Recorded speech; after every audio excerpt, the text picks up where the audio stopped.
Ашкабактын маңызы данеге, жалбырагы дагы организмге пайдалуу деп айтылат. Ошондуктан бүгүн мен сиздерге ашкабактан жасалуучу ашкабак крем суунун жасалуу жолун көрсөтүп берем. Саламатсыздарбы? Эфирде Нар рубрикасы. Ал үчүн бизге ашкабак, сабиз, картошка, пияз, ашкабак семишкеси жана ошондой эле өсүмдүк майы, кара мурч, туз керектелет.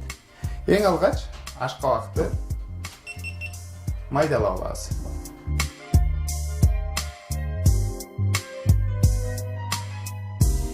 Ашкабактан эң көп тамактарды жасаган өлкө бул Америка өлкөсү болуп эсептелинет.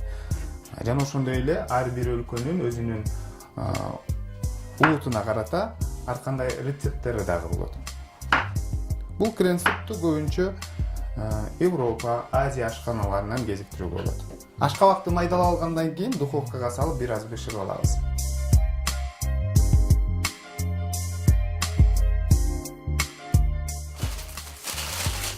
Сөз түрдө пергамент салышыбыз керек.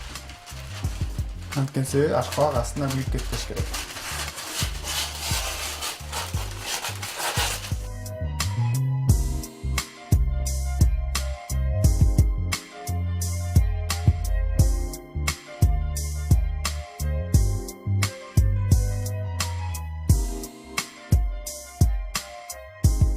Сабизди мүмкүн болушунча майдараак турганга аракет жасайбыз. Анткени батыраак пышат. Адистердин айтымында сабиз ширеси организмди тазалайт экен.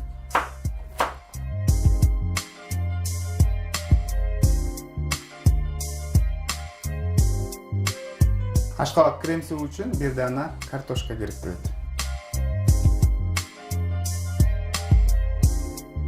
Жашылча жер жемиштерди моминтип турап алгандан кийин эми казанга салып кууруйбуз.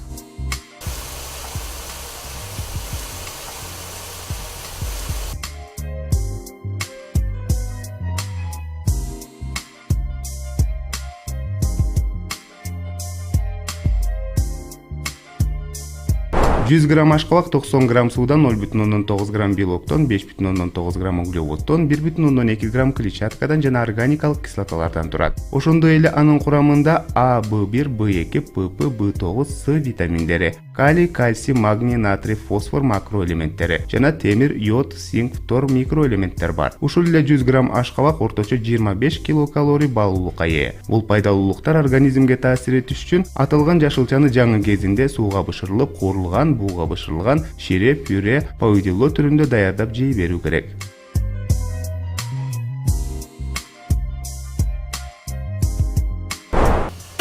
Эми духовкадагы ашкабакты алабыз.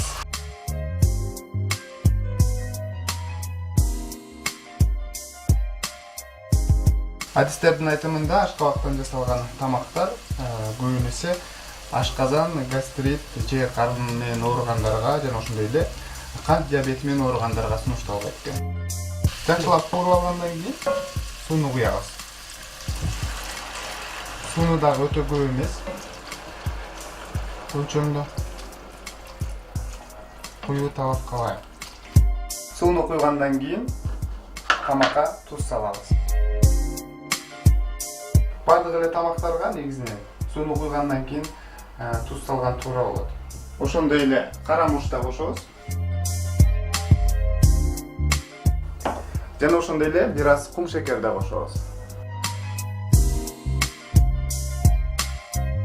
Ашкабак крем суу 20 мүнөттөн кийин даяр болот.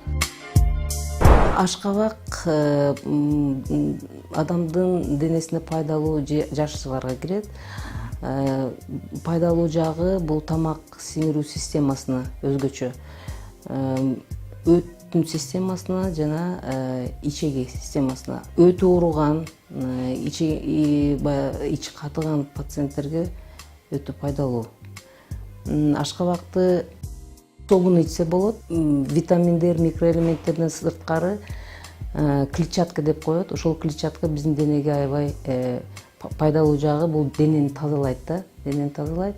Ашкабакты жүрөк ооругандар, боору ооругандар, өт ооруган, ичеги ооруган. Бир момент, значит, ашказан оорусу козголгондо ашкабакты пока жебей туруш керек да. Кичине баягы грубый волокнолор кичине козголуп коюшу мүмкүн. 20 мүнөттөн кийин биздин крем суубуз бышты. Эми столго алабыз дагы. Блендердин жардамында майдалайбыз.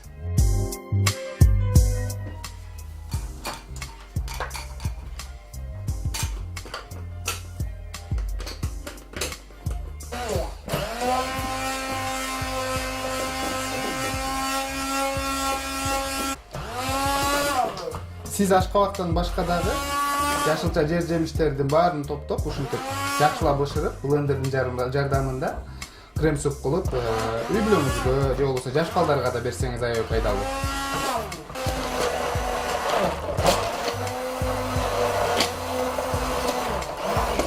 Крем супту блендердин жардамында майдалап алгандан кийин эми тарелкага куябыз.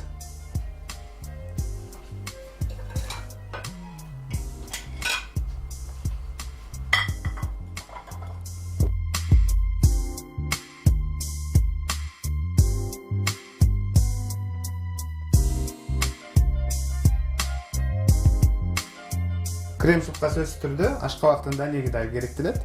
Бул ашкабактын данеги ичеги карындагы митек курттарды өлтүрүүгө жардам берет экен. Же болбосо митек курттарга каршы дагы пайдаланылат. Анан сөзсүз түрдө бир аз май кошуп койсоңуз болот үстүнө, же сливки кошсоңуз болот. Биз азыр кадимки эле өсүмдүк майын кошуп жатабыз.